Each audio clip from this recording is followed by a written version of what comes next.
Okay, and finally we get to channel 3, which is my favorite of the 3 channels, and it's the channel that I use the most.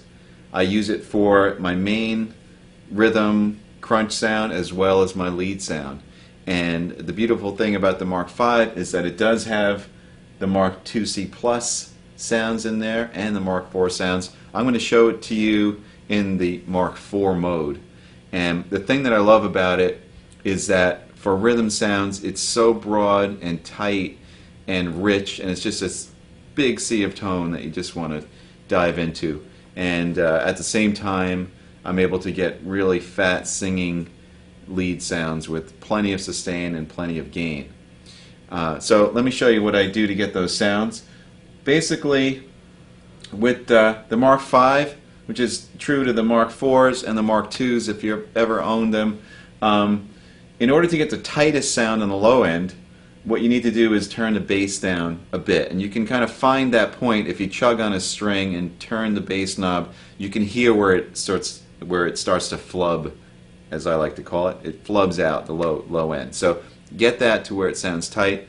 Do the same thing with the gain control. If you're going for that tight kind of immediate sound, experiment around 2 o'clock, 2:30, 3 o'clock might be a little much for a rhythm sound. But if you chug on a lower note while you're muting, you can really hear where it flubs out and then back it off from there. Treble gives you some nice added gain if you're up where I have it. And once again, the presence could be used to just blossom the top end and really open it up. Middle I like to keep below 12 o'clock because I don't like it to be honky in any way and too harsh. And then the thing I didn't talk about before is the EQ. Now the EQ is an essential part of shaping the sound in channel 3. Now what you're going to do, starting with the left, is you're going to roll in some of the bass that you took out over here. So it's a different sort of low end. It's still tight, but it makes the bottom just really full. So you take out any flubbiness with the bass control, you add in low end with the low fader over here. A similar thing, although it creeps up a little bit in the 240 range here. I like to boost this fader a little bit. The middle one, the 750, is one of the more powerful faders. I like to scoop it out. If you bring it up too much, it's going to go back to being a narrow sound, and it might get too honky sounding. So I like to scoop that not all the way down. If you go all the way down, your sound disappears, but right around the line or above the line. And then the last two are important for bringing out the growl. You have to be careful because it is the upper mids and the highs, so if you pump them way up, your sound's going to get too harsh. You don't want that.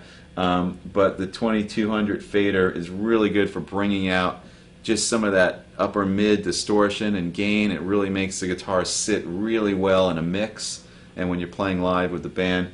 And you can kind of polish it off with the last fader, you know, almost in a mastering sense. You know, use the last fader and the presence control as your mastering tools there to just get the very top end shimmer out of the guitar. And that is my philosophy. This is in the pentode mode. Once again, I like to open the whole amp up. 90 watts, pentode, Mark IV. Go for it. Enjoy.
Alright, so there you have it. I really enjoyed sharing my philosophies on tone and all of my settings. So get out there, get yourself a Mark V, and go for it. Have some fun. So until next time, keep practicing. Alright. Good. That's like my Body by Jake. Don't quit. Get her done. Yeah, get her done. That's my catchphrase. That's how it's done.